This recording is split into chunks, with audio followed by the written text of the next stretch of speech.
I think Arabs make up 20% of Muslims, so there's not even as many Arabs, I think, in the whole world as there is Indonesians. So, I mean, Islam's for everyone, and if you just look at the map of the world, it's every colour, every creed, every nationality.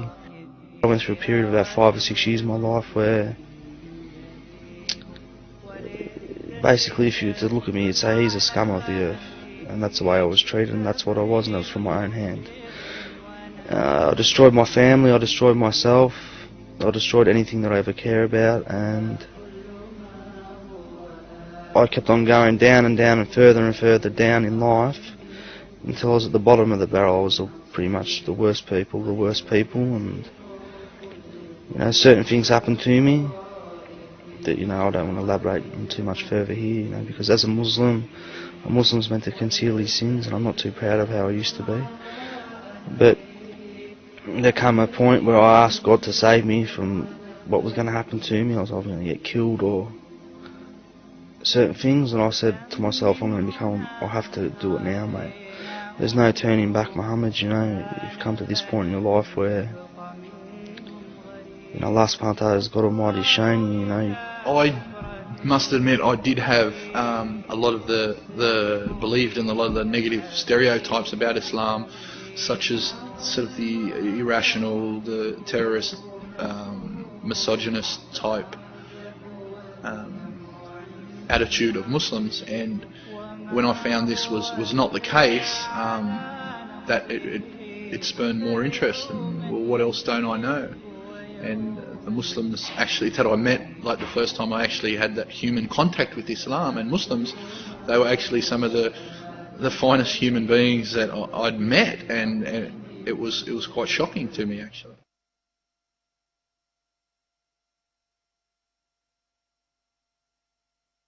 I was listening to a ABC News Radio, and they said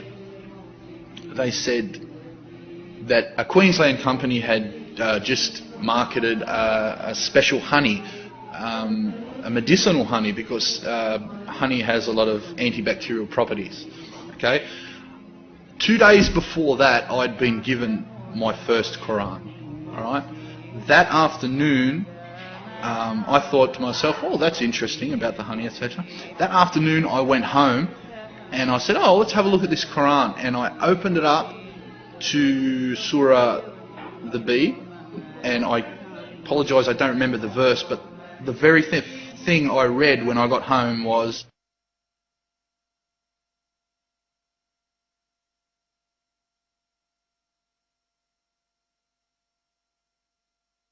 and that blew me away. I mean, wow. If I ever find I need to cleanse my heart or soothe my senses, I just read the Quran.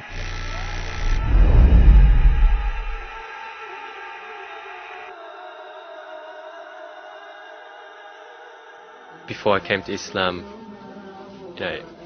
what you see on the news and what you hear, it's the same thing that someone who's ignorant of the religion and doesn't really pick up a book and start reading about the religion would have. Like those same ideas, terrorists, just Arabs and so forth, blah blah blah. So it wasn't too good of a view, but the fact that I knew some Muslims kind of balanced that out. There was a time when I was just doing some vacation employment at uni, and there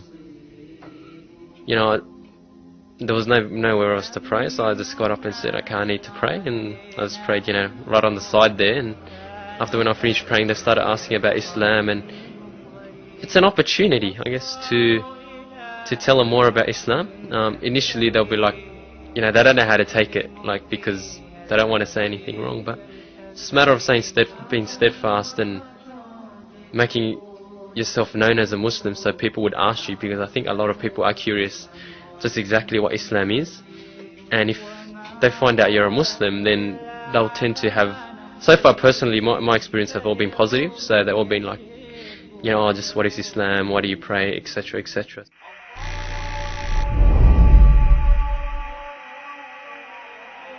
Islam began in Indonesia through tradesmen.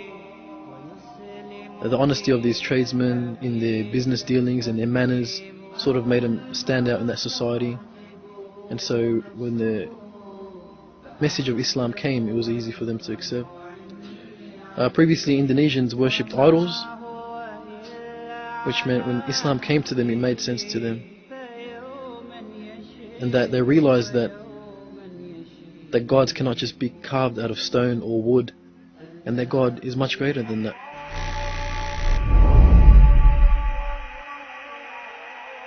Islam is one, and that's what I really love about Islam. It doesn't matter what color you are, doesn't matter what religion you come from.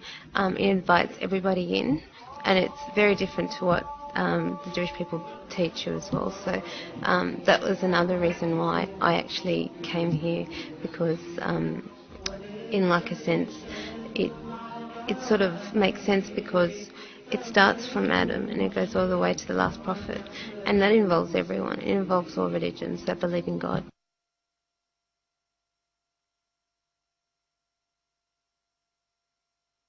One thing that really stood out was when they got somebody in, and it was like a young boy, and he was actually reading the Quran in Arabic, and I started to feel it in my heart when he was reading it in Arabic, and to me, like, I don't even understand it.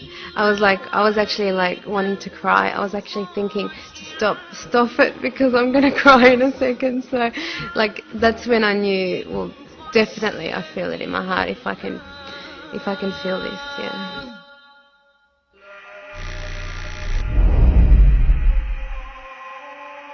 A lot of people don't like change, but if Muslims lived the way the Prophet ﷺ lived, how could anyone not accept Islam? And this is the most important thing, that Muslims hold the torch, and they must, show the rest of the world that, this is how Muslims are, this is how Muslims should be. One of those things where I'd left home early and had a good upbringing, and I knew right from wrong, but I wanted to get a taste of life, and alhamdulillah, Allah saved me, at a young age, rather than going into the bad things in life.